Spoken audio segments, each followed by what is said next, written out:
Hello बच्चों, exercise 17.1 के पिछले वीडियो में हमने जाना किसी बिंदु के निर्देशांक कैसे दर्शाए जाते हैं या बिंदु की स्थिति या बिंदु के निर्देशांक हमेशा मूल बिंदु के सापेक्ष लिए जाते हैं और उनके निर्देशांक हमेशा x और y के रूप में लिखे जाते हैं, जहां x उस बिंदु का भुज कहलाता है और y उस बिंदु की कोटि कहलाती है। आज हम देखेंगे दो बिंदुओं के बीच की दूरी कैसे ज्ञात की जाती है। दो बिंदुओं के बीच की जो दूरी है उसके लिए सबसे पहले हम इसको समझते हैं। ये द्विविमीय निर्देशांक ज्यामिति हो गया, ये x एक्सिस हो गया और ये y अक्ष हो गया। दोनों अक्ष का काट रहा है, मूल बिंदु का काट रहा है। अब दो बिंदुओं के बीच की दूरी याद करने के लिए सबसे पहले तुम्हें दो बिंदु दिए जाएंगे जिनके निर्देशांक भी दिए जाएंगे। यहाँ पर मैंने दो बिंदु दर्शाया है, बिंदु A जिसका निर्देशांक दिया गया है x1 y1 और दूसरा बिंदु है B जिसके निर्देशांक दिया है x2 y2। तो दोनों बिंदुओं के जब निर्देशांक दिए हो तो उनके बीच की दूरी हमें अब क्या करनी है, ज्ञात करनी है। उनके बीच की दूरी ज्ञात करने के लिए हम दोनों बिंदु को सीधे तरीके से मिला देंगे। A और B को सीधी लाइन खींचने कर देंगे, मिला देंगे। अब हम लिखेंगे A व B के मध्य की जो दूरी है, मध्य की दूरी, उस दूरी को हम कैसे दर्शाएंगे? दूरी किसके बीच में? A और B के बीच में। तो हम इसको लिखेंगे, A और B को हम एक साथ रख देंगे। तो A और B के बीच की दूरी को लिखेंगे AB, या हम ये भी लिख सकते हैं BA। क्या लिख सकते हैं? BA भी लिख सकते हैं। यहां मैं नीचे लिख देता हूं या BA। तो दो बिंदु के बीच की दूरी A और B के मध्य की दूरी को हम AB या BA लिख सकते हैं और इस दूरी का जो सूत्र होगा वो ये होगा, दूरी AB का फॉर्मूला होगा वर्गमूल के अंदर यानी अंडर रूट के अंदर। तुम्हें यहाँ पे क्या करना है, दोनों बिंदु के निर्देशांक को घटाना है। एक बार x को घटाना है, एक बार y को घटाना है। एक बार लिखोगे x2 - x1 का होल स्क्वायर और प्लस एक बार लिखोगे प्लस y2 - y1 का होल स्क्वायर। तो ये दूरी का सूत्र है दो बिंदु की बीच की दूरी का। हम इस तरीके से भी लिख सकते हैं, चाहे हम कैसे भी घटाना है, x2 - x1 का whole square plus y2 - y1 का होल स्क्वायर, या हम ऐसे भी लिख सकते हैं इस दूरी के फॉर्मूले को। हम हमेशा जरूरी कि हम बाद में से घटाएं, हम ऐसे भी घटा सकते हैं x1 - x2 का whole square plus y1 - y2 का होल स्क्वायर। तो दूरी का ये सूत्र होता है, चाहे हम ये यूज करें चाहे ये यूज करें, बात एक ही है। चूंकि यहाँ वर्ग लगा है तो कॉमन लेने से, अगर हम माइनस को कॉमन लेंगे यहाँ से और यहाँ से, तो यही फॉर्मूला प्राप्त होगा। अब हम देखेंगे कि ये जो फॉर्मूला होता है दूरी का, दो बिंदु के बीच की दूरी का ये फॉर्मूला कैसे प्राप्त होता है। चलिए देखते हैं। यहाँ पर ये जो बिंदु A है, इस बिंदु A से यदि मैं x अक्ष पे लंब डालूंगा, हमने लंब डाला AL, ये हमने लंब डाला। लंब डालने पर जो ये दूरी प्राप्त हुई मूल बिंदु से, ये दूरी होगी x1। क्या होगी? क्योंकि बिंदु A के जो निर्देशांक है वो x1 y1 है, तो जब लंब डालेंगे तो O से जो ये दूरी होगी वो x1 होगी और ये जो ऊंचाई है A से लेके N की लंबवत ऊंचाई है, ये क्या होगा? y1। तो ये x1 और ये y1। इसी प्रकार बिंदु B से भी हम लंब डालेंगे और x अक्ष पे जहां कटेगा उसे नाम दे देंगे n। ये लंब हो गया BN। अब मूल बिंदु के सापेक्ष यहां तक की दूरी O से लेके n तक की जो दूरी है वो x होगी और कौन सा x होगा? x2 होगा। तो यहां से लेकर के O से लेकर के n तक की जो दूरी होगी वो x2 होगी। कितनी होगी? x2 होगी। और जो ये ऊंचाई है वो ऊंचाई का मतलब है y निर्देशांक, और y निर्देशांक कितना है यहाँ का? y2। तो इस प्रकार हमने बिंदु A से जब हम लंब डालेंगे x अक्ष पर तो m जो बिंदु बनेगा तो मूल बिंदु से m तक की दूरी होगा a का x निर्देशांक और जो ऊंचाई होगा वो a का y निर्देशांक होगा। उसी प्रकार b से लंब डालने पर जो x अक्ष को जो बिंदु काटेगा बिंदु n, तो मूल बिंदु से n तक की दूरी होगी x2 मतलब बिंदु B का x निर्देशांक, और जो ये ऊंचाई होगी वो बिंदु B का क्या होगा, y निर्देशांक। इस प्रकार हमने x दोनों के निर्देशांकों को यहाँ अक्षों पर दर्शा दिया है। अब हम देखेंगे कि जो ये दूरी है, ये वाली दूरी, ये x1 है और ये x2 है, तो बीच की दूरी क्या होगी, ये दूरी होगी x2 माइनस x1। तो जब ये x1 है या x2 है तो ये वाली दूरी होगी x2 माइनस x1, राइट। अच्छा, हम एक काम करते हैं, हम a से इस वाली रेखा पर एक लंब डाल देते हैं ऐसे, और इसे नाम देते हैं C। क्या नाम देते हैं, C। अब ये त्रिभुज बन गया, ऊपर बन गया, कैसा त्रिभुज बन गया, समकोण त्रिभुज 90 डिग्री। अब क्या करेंगे हम, अब ये समकोण त्रिभुज बन गया, और जो ये दूरी थी वो x2 माइनस x1 थी, तो ये दूरी भी कितनी होगी, x2 माइनस x1, राइट। अब यहां देखते हैं, तो ये चूंकि इस त्रिभुज का हमें आधार पता चल गया, या आधार की दूरी पता चल गई x2 माइनस x1। अब ये जो ऊंचाई थी, ये ऊंचाई कितनी थी y2, और ये ऊंचाई कितनी थी y1। तो ये जब ये y1 है तो ये भी क्या होगा, y1 होगा, और ये पूरा y2, तो ये कितना होगा, y2 माइनस y1। तो ये जो दूरी होगी वो होगी y2 माइनस y1। अब यहाँ पे एक चीज ध्यान समझना, इस समकोण त्रिभुज का आधार x2 माइनस x1 आया है, और इस समकोण त्रिभुज का जो लंब होता है वो आया y2 माइनस y1। और हम जानते हैं कि एक समकोण त्रिभुज में पाइथागोरस प्रमेय से यदि हम पाइथागोरस प्रमेय अप्लाई करें तो फॉर्मूला क्या बनेगा, कर्ण। यहाँ पे ये आधार हुआ, ये लंब हुआ, ये क्या हो गया, कर्ण। तो हम जानते हैं फॉर्मूला क्या होता है, कर्ण स्क्वायर बराबर लंब स्क्वायर प्लस आधार स्क्वायर, यानी इस पाइथागोरस फॉर्मूले से ही ये दूरी प्राप्त हुई है। तो यदि हम यहां से करेंगे तो क्या प्राप्त होगा, कर्ण, यहाँ कर्ण की जो लंबाई है वो है AB, तो कर्ण स्क्वायर बराबर आधार स्क्वायर प्लस लंब स्क्वायर। तो यहाँ आधार क्या है, x2 minus x1, x2 minus x1 आधार का स्क्वायर प्लस लंब का स्क्वायर, लंब की दूरी कितनी है, y2 माइनस y1।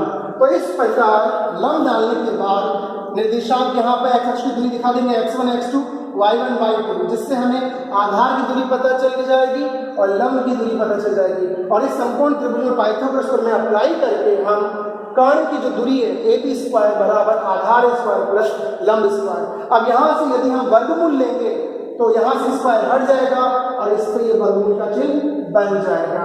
तो इस प्रकार हमें A और B के बीच की दूरी AB प्राप्त हो गई है। तो पाइथागोरस थ्योरम से ही दूरी का सूत्र क्या होता है, प्राप्त होता है। तो बच्चों अब हम एक एग्जाम्पल लेके इस प्रश्न को समझते हैं कि दो बिंदु के बीच की दूरी हम कैसे ज्ञात करेंगे। तो यहाँ पे एक बिंदु P दिखाया गया, एक बिंदु Q, दोनों के निर्देशांक दिए गए हैं। बिंदु P 2-1, बिंदु Q -4 और 5 के मध्य की दूरी ज्ञात करो। अब हम कौन सा फॉर्मूला अप्लाई करेंगे, दो बिंदु के बीच की दूरी का फॉर्मूला अप्लाई करेंगे। तो जो बिंदु P है और बिंदु Q के बीच की दूरी को हम कैसे लिखेंगे, PQ। क्या लिखेंगे, PQ। और इसकी दूरी का सूत्र जो होता है वो किसमें होता है, वर्गमूल में होता है। किसमें होता है, वर्गमूल में। तो यहाँ पर इसको हम एक तरीके से और समझ सकते हैं। हम ऐसा करते हैं कि सबसे पहले यहाँ पर निर्देशांक देते हैं। जो बिंदु P है इसको x1 y1 मान लेते हैं। क्या मान लेते हैं, x1 और y1। चूंकि पहला बिंदु है तो उसके निर्देशांक x1 y1 हो गए। तो यहां से हमारे पास x1 मतलब कितना, 2, हमारे पास x1 का मान आ गया, और y1 का मान कितना आया, -1 आया। इस प्रकार पहले बिंदु के निर्देशांक x1 y1 मान लिए, जिससे x1 और y1 हमने ज्ञात कर लिया। अब दूसरा जो बिंदु Q है उसका निर्देशांक है -4 और 5। चूंकि दूसरा बिंदु है तो इसके निर्देशांक को हम मान लेते हैं x2 और y2 के बराबर। तो यहाँ से हम कंपेयर करेंगे, तुलना करेंगे, तो x2 का मान कितना आ गया, x2 का मान आ गया -4 और y2 का मान कितना आ गया, 5 आ गया। तो इस प्रकार हमने कंपेयर करके x1 y1 x2 y2 प्राप्त कर लिया। अब बिंदु P और Q के बीच की दूरी हम लिखेंगे PQ बराबर अंडर रूट में फॉर्मूला लगाएंगे।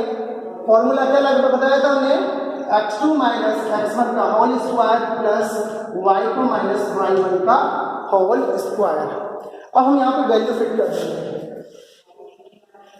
x2 माइनस x1, यानी हमें क्या घटाना है, ध्यान से समझो। यहाँ पर x2 माइनस x1 हमें -4 में से घटाना है कितना, प्लस का 2, तो -4 में से घटाया प्लस का 2 स्क्वायर। यहाँ पे घटाएंगे y2 माइनस y1, तो y2 कितना 5 में से घटाएंगे -1, तो 5 में से हमने घटाएंगे y1 कितना है -1, तो -1 स्क्वायर। तो इस प्रकार हमें ये प्राप्त हो गया। यहाँ मैं आगे लिख देता हूँ PQ बराबर, इसको सरल करते हैं, -4 और -2 कितना हो गया -6, तो -6 का स्क्वायर, और यहाँ लिख देंगे 5 माइनस माइनस +1, तो यहाँ भी प्लस का 6 स्क्वायर हो गया। तो यहाँ पे आप इसको क्या लिख सकते हैं, इसको हम सरल करते हैं, ठीक है। ये भी 36, वर्क करने पे ये भी 36 और 36 कितना हो गया 72 हो गया हमारे पास। अब 72 हमारे पास दूरी आ गई, क्या आ गई हमारे पास, दूरी आ गई है। अब इस दूरी इसको हम सरल करते हैं, इसको तो बेहतर हम लिख सकते हैं 36 × 2, 36 का वर्गमूल कितना होता है 2, हम इसको लिख सकते हैं 6 वर्गमूल 2, 6 वर्गमूल 2। मैं यहाँ लिख देता हूँ 6 वर्गमूल 2। तो इस प्रकार हम दो बिंदु के बीच की दूरी ज्ञात कर सकते हैं। बच्चों अब हम एक और एग्जांपल ले लेते हैं वही दूरी ज्ञात करने के लिए। एक बिंदु है 2a, a और एक है -a और +3। इनको नाम देते हैं, कुछ भी नाम दे सकते हैं। ये बिंदु A हो गया, हमें ब्रैकेट के जस्ट आगे लिखना है, और ये बिंदु क्या हो गया B। अब हमें इनके बीच की दूरी ज्ञात करनी है, तो हम लिखेंगे A व B के मध्य की जो दूरी होगी, वो दूरी क्या होगी, वो दूरी होगी, दूरी हम लिखेंगे AB बराबर। अब जैसा कि मैंने पिछला जो सवाल बताया था उसमें तरीके से बता दिया था x2 माइनस x1, यानी हमें पहले बिंदु को x1 y1 मानना है और दूसरे बिंदु को x2 और y2। लेकिन हम प्रश्न को सीधा भी कर सकते हैं यदि हम अच्छे से उसको समझ लेते हैं। तो यहाँ हम बिल्कुल सीधा करके दिखाएंगे कि दोनों बिंदु के बीच की दूरी AB बराबर